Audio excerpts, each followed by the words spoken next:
తాడిచర్ల బొగ్గు బ్లాక్ 2ను వేలంపాటతో సంబంధం లేకుండా నేరుగా సింగరేణి సంస్థకు కేటాయించిన నేపథ్యంలో గోదావరి ఖని గాంధీ చౌరస్తాలో బీజేపీ శ్రేణులు ఘనంగా సంబరాలు చేశారు. బీజేపీ నాయకురాలు కందుల సంధ్యారాణి ఆధ్వర్యంలో జరిగిన ఈ కార్యక్రమంలో పార్టీ నాయకురాలు, కార్యకర్తలు పెద్ద ఎత్తున పాల్గొన్నారు. బీజేపీ నాయకురాలు కందుల సంధ్యారాణి మాట్లాడుతూ టీబీజీకేఎస్ నాయకులపై తీవ్రస్థాయిలో మండిపడ్డారు. సింగరేణి కార్మికుల సంక్షేమం కోసం కేంద్ర ప్రభుత్వం చిత్తశుద్ధితో పనిచేస్తుందని, సంస్థ అభివృద్ధికి ఎంతో కీలకమైన తాడిచర్ల బ్లాక్ 2ను నేరుగా కేటాయించిన ప్రధాని మోదీకి, మంత్రి కిషన్ రెడ్డికి సింగరేణి కార్మికుల పక్షాన కృతజ్ఞతలు తెలుపుకుంటున్నామని అన్నారు. కేంద్ర మంత్రి కిషన్ రెడ్డిపై టీబీజీకేఎస్ నాయకులు చేస్తున్న ఆరోపణను ఆమె తప్పుబట్టారు. తప్పుడు ఆరోపణలు చేసే నైతిక హక్కు వారికి లేదని, ఇకనైనా ఇష్టానుసారంగా మాట్లాడటం మానుకోవాలని హెచ్చరించారు. అవాస్తవ ఆరోపణలు చేస్తే కార్మిక లోకం సహించదని ఆమె స్పష్టం చేశారు. ఈ కార్యక్రమంలో బీజేపీ స్థానిక నాయకులు, కార్యకర్తలు, సింగరేణి కార్మిక ప్రతినిధులు పాల్గొన్నారు.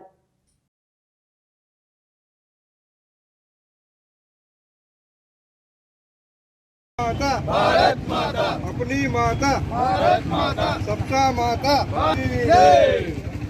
రెడ్డి గారి నాయకత్వం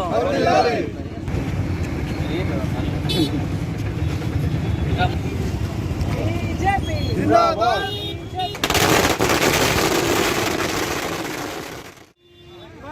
సింగరేణికి తాడిచర్ల బ్లాక్ 2ని ఇస్తూ ఈరోజు ఉత్తర్వులు జారీ చేసినటువంటి కేంద్ర ప్రభుత్వానికి, గౌరవ నరేంద్ర మోదీ గారికి, ముఖ్యంగా బొగ్గు గనుల శాఖ మంత్రులు గౌరవ కేంద్ర కిషన్ రెడ్డి గారికి హృదయపూర్వకంగా మేము సింగరేణి కార్మికుల పక్షాన, కార్మికుల కుటుంబాల పక్షాన, రామగుండం నియోజకవర్గంలో ఉన్న ప్రజలందరి పక్షాన హృదయపూర్వకంగా మేము ధన్యవాదాలు తెలియజేస్తా ఉన్నాం. ఎందుకంటే సింగరేణి కార్మికులను కాపాడుకోవడం ఒకటి, సింగరేణి సంస్థ అభివృద్ధి కొరకు మాత్రమే భారతీయ జనతా పార్టీ ప్రభుత్వం పనిచేస్తుందనేటువంటి విషయాన్ని ఈరోజు కార్మికులకు, ప్రజలందరికీ కూడా తెలియజేస్తూ ఉన్నాం. ఎందుకంటే గతం లోపల ఉన్నటువంటి 10 ఏళ్ళు పాలించినటువంటి బీఆర్ఎస్ కావచ్చు, ఇప్పుడున్నటువంటి కాంగ్రెస్ కావచ్చు, కార్మికులను భాజపాకి దూరం చేసేటువంటి ప్రయత్నం చేస్తున్నా కూడా మరి కార్మికులు నమ్మవద్దని, మీ కొరకు మాత్రమే పనిచేసేటువంటి పార్టీ ప్రభుత్వం భారతీయ జనతా పార్టీ ప్రభుత్వం అని చెప్పి సందర్భంగా మనవి చేస్తూ ఉన్నాం. ముఖ్యంగా ఈ నిర్ణయం తీసుకోవడం వల్ల సింగరేణికి దాదాపుగా